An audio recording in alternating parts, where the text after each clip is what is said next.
Today, our fellow citizens, our way of life, our very freedom came under attack in a series of deliberate and deadly terrorist acts.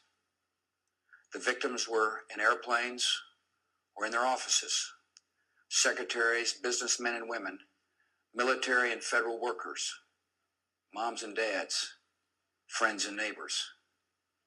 Thousands of lives were suddenly ended by evil, despicable acts of terror. The pictures of airplanes flying into buildings, fires burning, huge structures collapsing, have filled us with disbelief, terrible sadness, and a quiet, unyielding anger. These acts of mass murder were intended to frighten our nation into chaos and retreat. But they have failed. Our country is strong.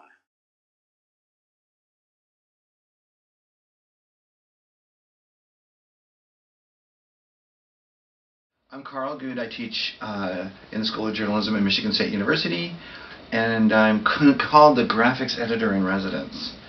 Okay. I don't even know what that means. I think that means to sleep in the men's room or something. My job at Newsweek was to visualize information, news, and a photo visualizes information, but I did information graphics, which could have been diagrams or drawings or maps or charts, anything statistical or that takes information and visualizes it in some way.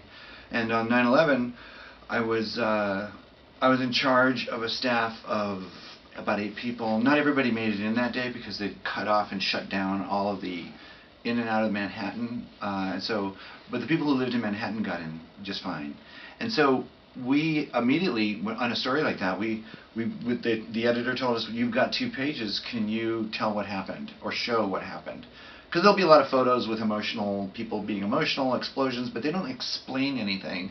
So I didn't, sure, I can explain what happened, and it's right down the street, and it's probably one of the most covered stories in journalism history. I mean, there were cameras everywhere, and it was pretty easy to find out what happened. It's right in your backyard. So we did diagrams of the building, and we did several things that week. But in the first 20 hours, we took a 2-page spread, and we used photos actually, and then drew the direction of the planes coming in, and put little 3D planes there, and explained what the structure of the buildings was like, and what the hijack routes of the aircraft, the different kinds of aircraft that were involved, the Pentagon. So we really sort of covered everything in that one 2-page spread. And then that was just to get a magazine out on the streets, because it happened on a Tuesday, and we didn't go to press till Saturday.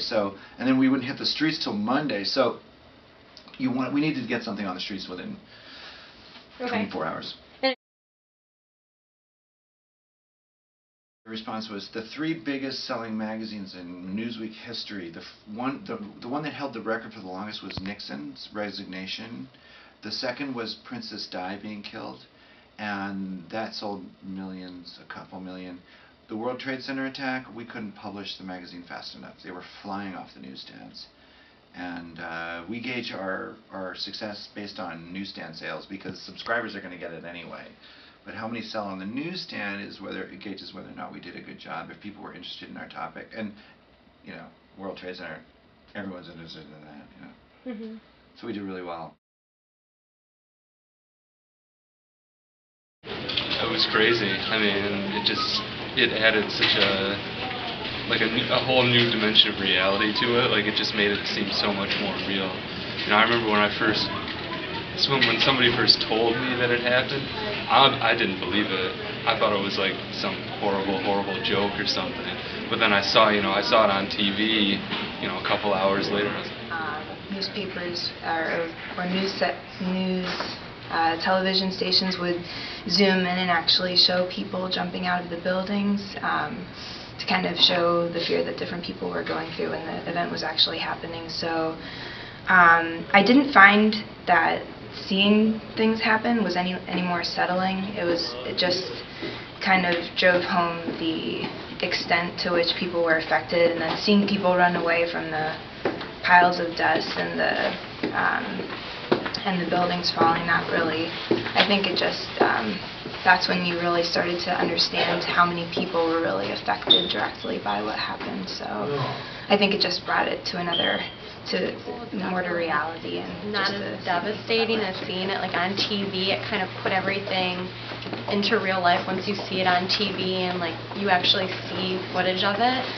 Especially since like people I talked to didn't really know anyone in the 9/11 tragedy, so it wasn't as like emotional for me just hearing it from other people. But like once you see pictures of it and really see what happened, it kind of puts it in a different light, and it really makes it a lot more devastating.